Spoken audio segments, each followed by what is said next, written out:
안녕하세요, 솔트입니다. 오늘은 얼마 전에 출시된 포켓2, DJI 포켓2에 대해서 얘기를 좀 해볼까 합니다.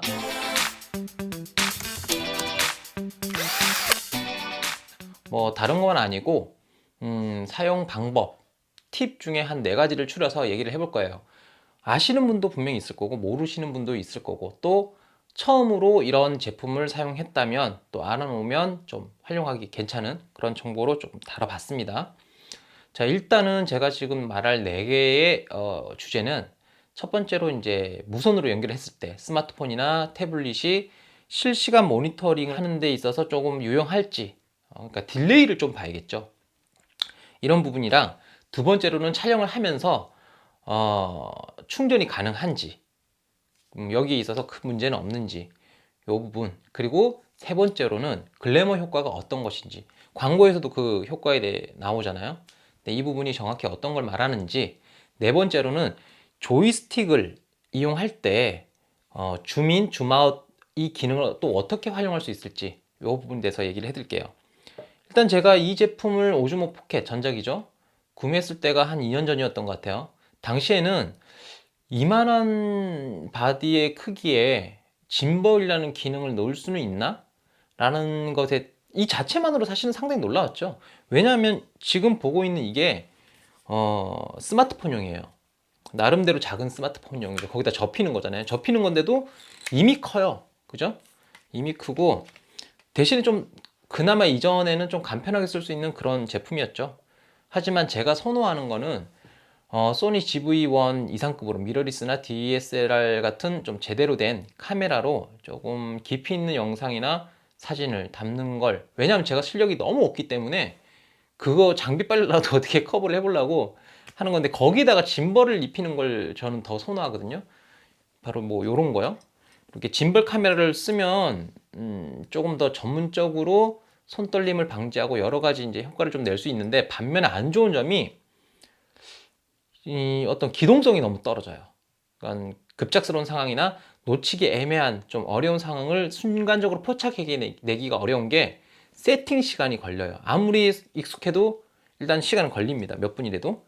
그런데 이 제품은 그냥 켜는 동시에, 그것도 DJI 포켓2는 전작에 비해서도 약간 빨라졌죠. 이제 구동되는 시간이 실제로 눌러서 스타트할 때까지의 그 준비 시간이 상당히 짧아졌습니다. 이런 걸 또 생각하면 상당히 놀라워요.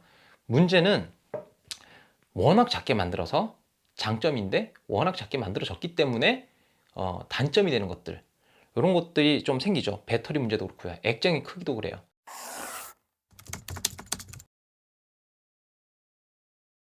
아무리 좀 모니터가 달려있다 해도 여기 액정은 너무 작아요. 사실은 사물이 어느 정도 찍히고 있다라는 구도는 알 수 있는데 디테일함을 절대 볼 수가 없거든요. 그래서 이런 게 만약에 좀 디테일하게 봐야 되는 상황이 오면 뭐 어쩔 수 없이 뭐 스마트폰이라도 연결을 해야죠. 근데 저 같은 경우는 태블릿을 연결해 놨어요. 근데 태블릿을 옆에다 꽂으면 좀 웃기죠. 좀 애매하고, 뭐 그럴 때는 연장 케이블, C타입 연장 케이블이라고 검색을 하면 나와요.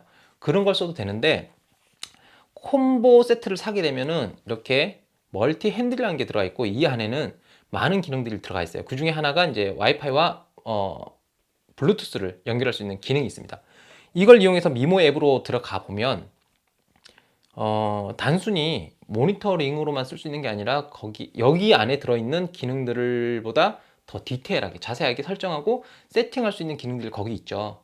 그래서 싫어도 좋아도 한두 번은 꼭 들어가야 된다고 생각을 하거든요. 저는 이제 초반에 한번 들어가고 풀 세팅을 다 해놓은 상태에서 이제 잘 안 들어가는 편이긴 한데, 대신에 필요에 의해서 모니터링을 할 때가 있어요. 그래서 화면 한번 보시면, 자, 지금 무선으로 연결을 해놓은 상태거든요. 상태인데 액정을 보시면 특정하게 그냥 임의적으로 이렇게 비치고 있어요. 이렇게 손을 움직여 보면, 네, 아주 약간 미세한 딜레이는 보이긴 해요. 그런데 이 정도로는 뭐 크게 지장 없을 정도로 모니터링을 하는 용도로 꽤 괜찮아요. 그죠? 아마 제 생각에는 유선 연결을 하면 좀 더 디테일한 연결이 되겠죠. 그러니까 딜레이가 그만큼 없어질 것 같긴 합니다. 근데 유선으로 연결할 경우는 선이라는 것 때문에 좀 불편함이 있어서 그렇게까지 할 필요는 없을 거다라는 생각이 듭니다. 어쨌든 많은 기능을 이용하기 위해서 미모 앱이 필요하기도 하지만 모니터링을 할 때도 괜찮다. 이게 결론이 되겠고요.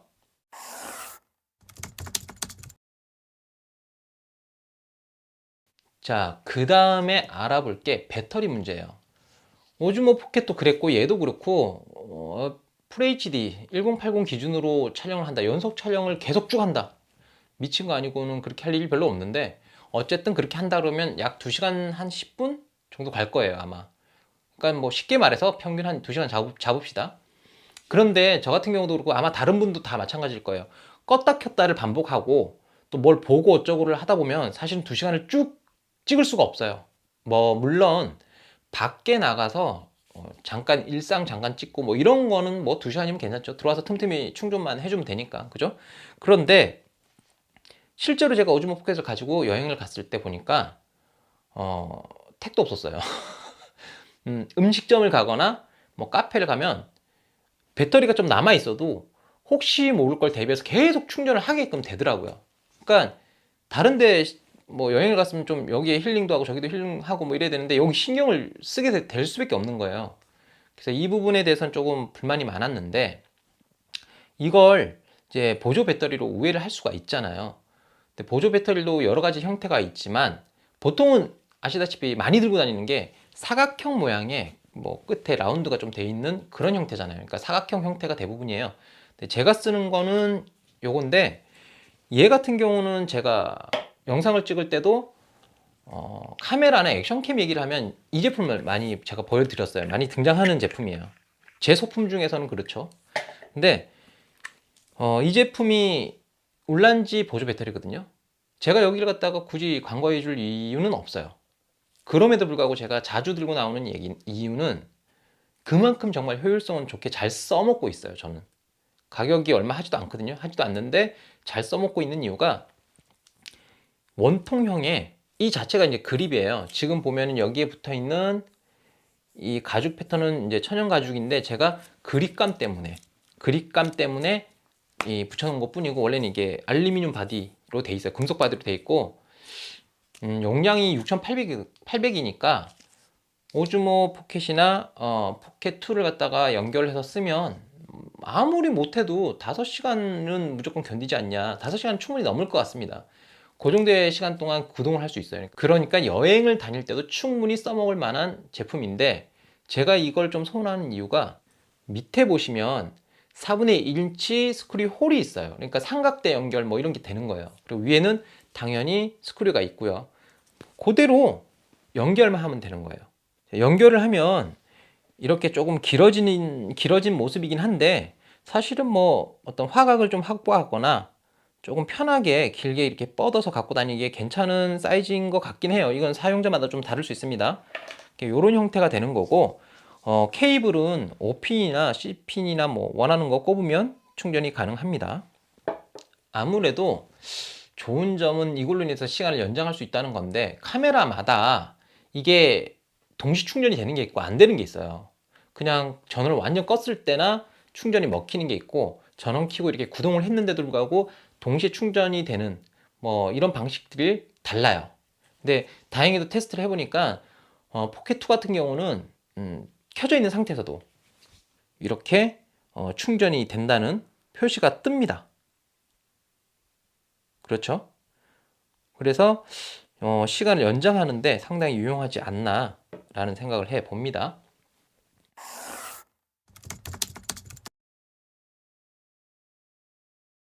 자, 이번에 알아볼 거는 글래머 효과예요. 이게 이제 광고로도 보이잖아요. 예쁜 여성분이 두 개의 창으로 나눠져서 뭐 비포 애프터 뭐 이런 식으로 해서 나오잖아요. 그거 보면은 제일 처음에는 저는 그걸 보고 뭘 말하는 거지? 라는 생각을 많이 했거든요. 일반적으로 우리가 생각할 때 글래머라 그러면 몸매 좋은 여성분들을 좀 의미하는 그게 크잖아요. 또 그런 의미가 있고요.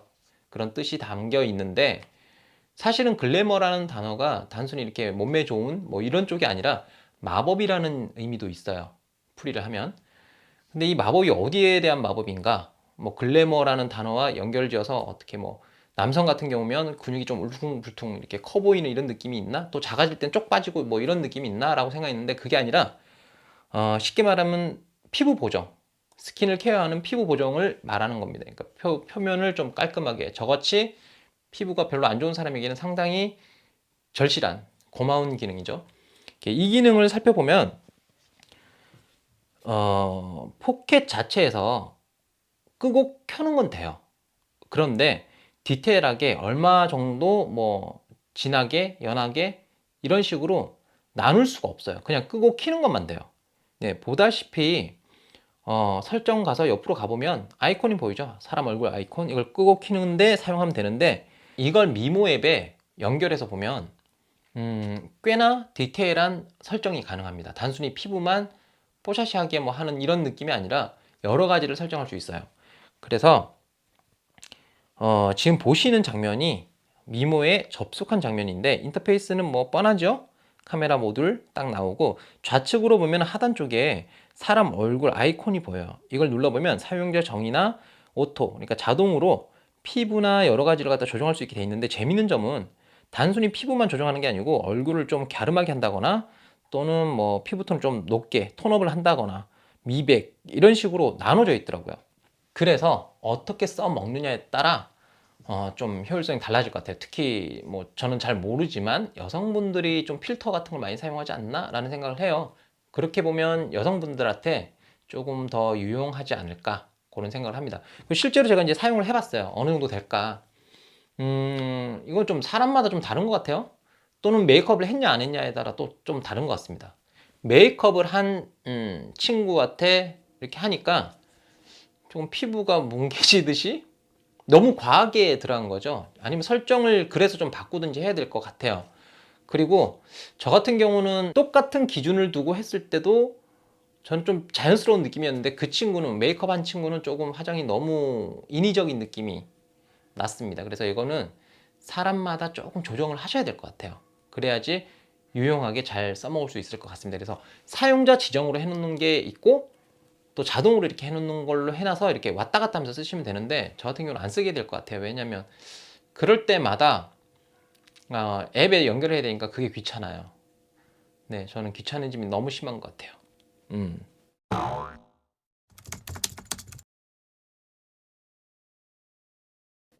자, 마지막으로 이제 팁을 드릴 게 참 좋은 기능이죠. 스틱이 생겼다는 거. 콤보 아닌 단품에도 이 스틱은 기본적으로 포함이 되어 있는데, 어떻게 보면 오즈모 포켓을 구매했던 분들 입장에서는 조금 짜증나는 상황이 아닌가 합니다. 왜냐면은 이전에는 이렇게 디테일하게 뭐 원형으로 이렇게 쓸 수 있는 휠이 아니었음에도 말 그대로 위로 좌로 우로 이렇게, 그것도 이제 모드를 바꿔가면서 써야 됐던 저種휠을 돈 주고 구매를 했어야 되는데, 이번에는 기본적으로 내장이 되어 버렸죠. 그러니까 구성으로, 번들 구성으로 이렇게 포함을 시켰는데, 이걸로 펜이나 틸트를 조정할 수도 있지만, 버튼, 옆에 있는 버튼을 이용함으로써 줌인과 줌아웃 하는데 써먹을 수도 있거든요.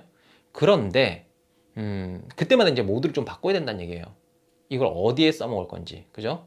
그런데 어쩌다 보면은 저 같은 경우는 옆으로 화면을 이렇게 전환시키면서 줌인을 해야 될 때가 가끔 나와요. 제가 원하는 의도가 그런 거죠. 뭐 풍경을 찍을 때도 중심이 되는 곳이 저기 있으면 여기서 이렇게 옮겨가다가 확대되는 이런 걸 찍고 싶을 때가 있어요. 그때마다 근데 이걸 눌러가지고 뭐 줌인을 한다는 게 좀 웃기잖아요. 그게 뭐 자연스럽지도 않고요. 그래서 이 경우에는 어떻게 하느냐. 자, 화면을 보시면 제가 임의적으로 이렇게 피사체를 정해 놓고요. 이렇게 뒀죠. 그리고 스틱을 이용해서 이걸 갖다가 이제 펜이나 틸트를 전환할 수 있지만, 옆에 있는 버튼을 먼저 눌러서 상단을 확인해 보면, 액정 상단을 보면 줌인 줌아웃 표시가 떠요. 아이콘이, 그죠? 그리고 실제로 이렇게 됩니다. 스틱으로. 그리고 이걸 다시 누르면, 버튼을 다시 누르면 이걸로 틸트와 펜을 조정할 수 있는 걸로 또 바뀌죠, 모드가. 그죠? 근데 우측, 화면 우측을 이렇게 해보면 줌인 줌아웃이 된다는 걸 알 수가 있어요. 네. 그래서 이걸 동시에 움직일 수도 있다라는, 그죠? 지금 보셨죠? 우측으로 이동을 하는 동시에 줌인을 할 수 있는, 물론 이게 너무 작아서 저는 조금 더 적응을 해야지만 좀 원활하게 더 부드럽게 움직일 수 있을 것 같은데, 어쨌거나 그런 기능들이 된다는 거는 써먹을 수 있는 활용처가 하나 더 늘어난 거죠. 그래서 필요할 때는 굳이 버튼 눌러서 모드를 바꿀 필요 없이 그냥 사용해도 된다는 거예요. 제가 직접 이제 촬영을 해 보니까 굳이 이걸 모드를 바꿔가면서 할 필요는 없겠더라고요. 틸트나 뭐 이런 것들을 미세하게 조정할 때는 좀 이게 번거롭고 안 좋았거든요. 왜냐면 액정이 워낙 작잖아요, 이게. 근데 단순하게 줌인 줌아웃을 할 때는 괜찮더라고요. 이건 뭐 기분 따라 틀릴 거고 사람마다 다를 거예요. 그래서 제 말이 뭐 정답이 될 수는 없지만 이렇게 활용할 수도 있다라는 점 알아두시면 나중에 촬영할 때, 실촬영을 할 때 좀 도움이 되지 않을까. 브이로그 찍을 때 좀 더 재밌는 영상을 만들 수 있지 않을까. 손쉽게. 그죠? 그렇게 한번 알아놓으시면 될 것 같고요. 이미 알고 있는 분들은 별로 재미없는 얘기, 뻔한 얘기 또 하고 있네. 뭐 이럴 수도 있고, 아닌 분들한테는 저런 팁도 있네. 라는 생각을 하실 것 같아요. 어쨌든 오늘은 여기까지 하고요. 다음 편에서는 광각 렌즈 관련을 뭐 비롯해서 여러 가지 제가 봤을 때 이건 좀 어떤가 하는 부분들 체크를 해서 정리 열심히 해서 영상을 남기도록 하겠습니다.